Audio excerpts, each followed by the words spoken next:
I want to share an interesting thing that occurred, and I shared it with Joan. Joan is the only one that's heard the story. And I will only tell the story once. The rest of the time it'll be on this particular tape. And you never really know whether something happened or whether it's given to you through an occult means as a message, cosmic message, whatever. There's no way of knowing. But something was brought back to my memory. And once again, it's like, you have a block put up in front of you, and then suddenly this curtain is taken down, and you remember something that occurred. Well, this story was given back to my memory, and I have to just assume that this happened. Although I don't know, but it's so clear, and then the second part of it that occurred would seem to give credence to it.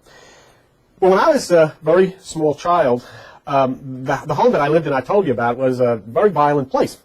And in our house, sometimes you couldn't tell whether it was flowers or blood on the wall. I mean, I'm telling you, there was blood splattered on the wall. And I guess one of the deepest visions I have of my childhood is standing in the living room, as my father went racing up the stairs, and my mother was behind him with a big knife. I mean, it was like a butcher knife, And if he had slowed or slipped or fell, I mean, she would have killed him. And he ran up, and I remember running, screaming up the stairs behind the both of them, and he got to the bathroom, luckily slammed the door, and she buried that knife into that door up to here. And of course, that was a reaction on her part to some of the actions on his part. I also remember being there when it looked like Mike Tyson, with her dropping down into a corner and him slugging away and pounding her into the wall. So I mean, these things went on, and I had brothers that used to fight and crash. One time they came right down the stairs, right through the banister, the wooden banister on the stairs, went flying, and all kinds of nasty stuff.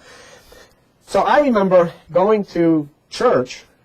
One of my earliest experiences in church, and I don't recall who I was with, but I was in church, and I looked up, and there I saw this man on the cross, bleeding, and obviously nails and all of this business. And I said to whoever I was with, "Who is that?" And they told me it was Jesus, God's Son. And I said, "Who did that?" And they explained to me, the person explained to me, that it was our Heavenly Father, who allowed Jesus to pay for our sins. He killed him so that we could take his sacrifice as ours, and this was a wonderful thing. And I was horrified because, my father at home was extremely violent. But, I mean, at least my father only did this when he was drunk. And he didn't, when he was sober, he was a very nice person. He really was a great guy. In fact, he was he designed the first floats in the very first Thanksgiving Day parade at Macy's in New York, where he designed them. So he's a very, very nice guy. But this I couldn't deal with.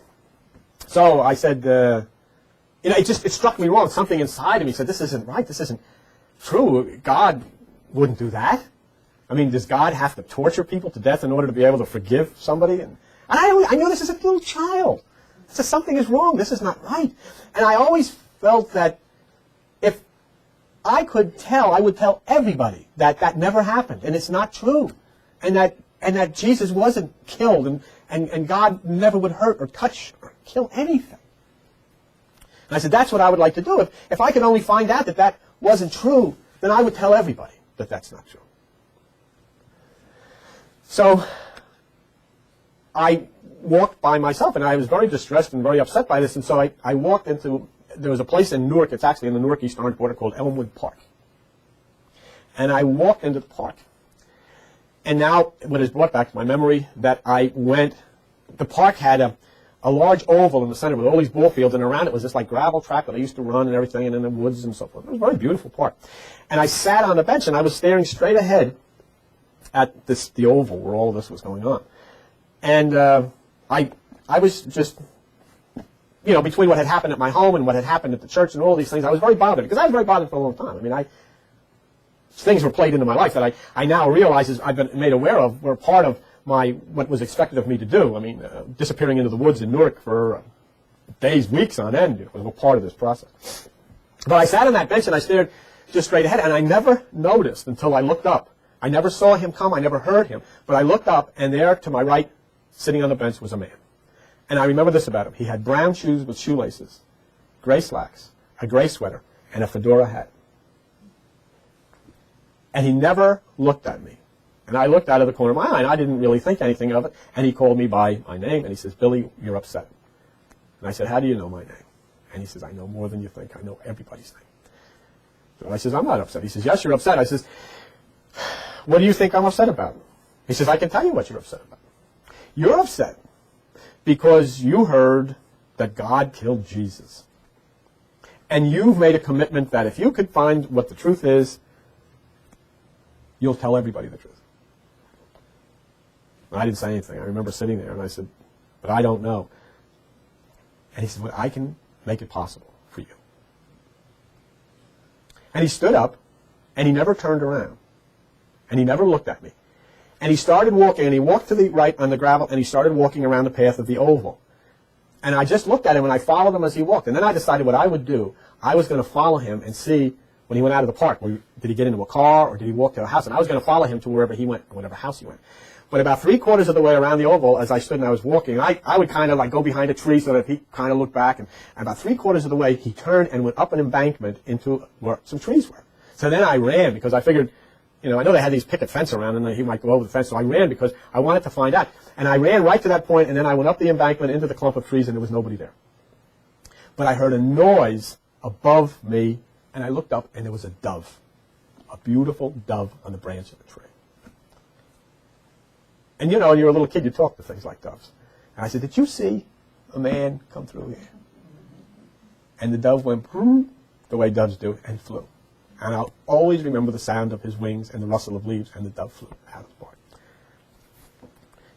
I picked up a stick, and I broke the twig, and I walked back, and I walked around that gravel pathway, and I went out by the water fountain towards the opening of the park. And from that point, I can look back, and it was all the way back towards, I forget the name of the street, right at the entrance to the park, and I could see the bench, and as I looked from a distance, there was a bird sitting on the back of the bench.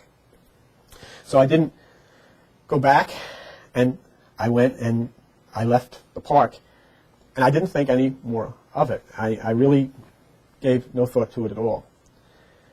But in a very recent time, and I've shared this with Joan,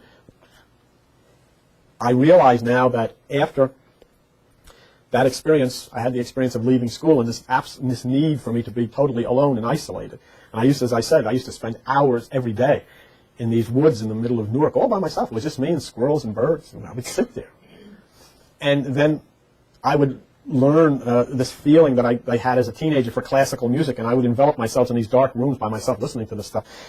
And I know now that this was all part of the structure. And then, of course, I went and I learned the Bible with the fundamentalists, and I went through it 4 times, and all being prepared for this. And then I recently had this vision, and I don't know where it was, but it's interesting. Because, and this is what I ask you, I was sitting on a bench. It was a park bench. And as I looked out, there was nothing but gray. There was no field. There were no trees. And when I looked over to the right, the man was there. And he had brown shoes on and the brown shoelaces, the gray slacks, the gray sweater, and the fedora hat. Nothing had changed. And I never saw his face. And he looked at me this time.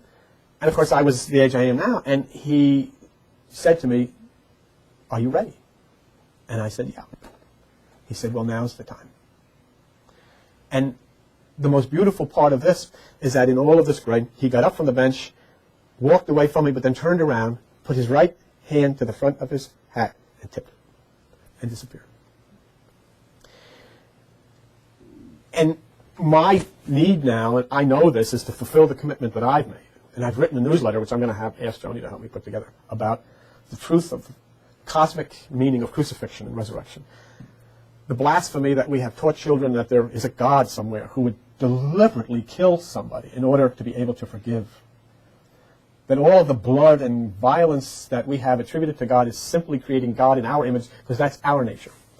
So my commitment then to the man on the bench and to the secrets from the sun would be to convey this truth, this message.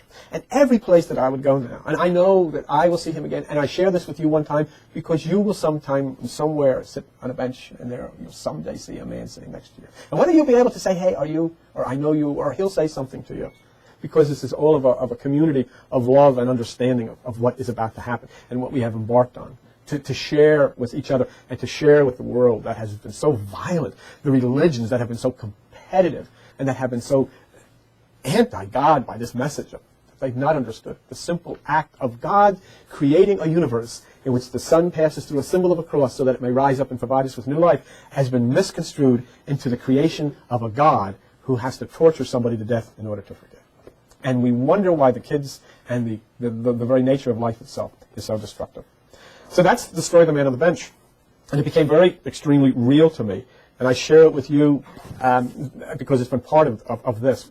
You know, it's a real deep part of this. And everywhere I go, and especially when we're out somewhere, if I sit, you know, I look. And I don't know if I'll ever see him, but I kind of think I will, and maybe you will. Or maybe you in your dreams or in your visions will have an experience yourself of an encounter with such a beautiful thing. But the basis of this whole thing is to break down all of this, what we've accumulated through our traditional concept, which we've given to our children.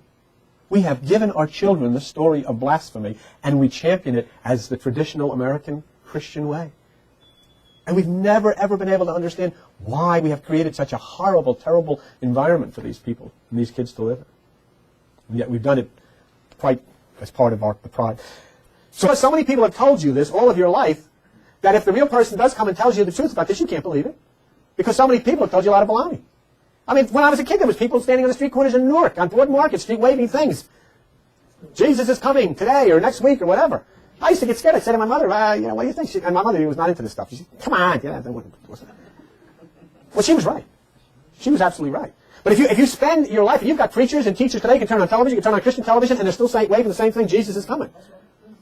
See? And so you get to the point where, well, it's a social thing to do. You know, my children will be there and I'll be there because that's the social thing to do. But your society is a radically sick society that, you know, you've got yourselves and your kids tied into. So when we get to the point where we're saying, this is the explanation of this, it's difficult even for you who want to understand this, to come out and to give yourself to a half hour of meditation. Well, that's just too much. I mean, that is too much to expect a person to do. And this is how difficult it is. Now, it's difficult for me to get this message through, obviously. Because it can be difficult to get through to us, and we believe this, let alone people that don't.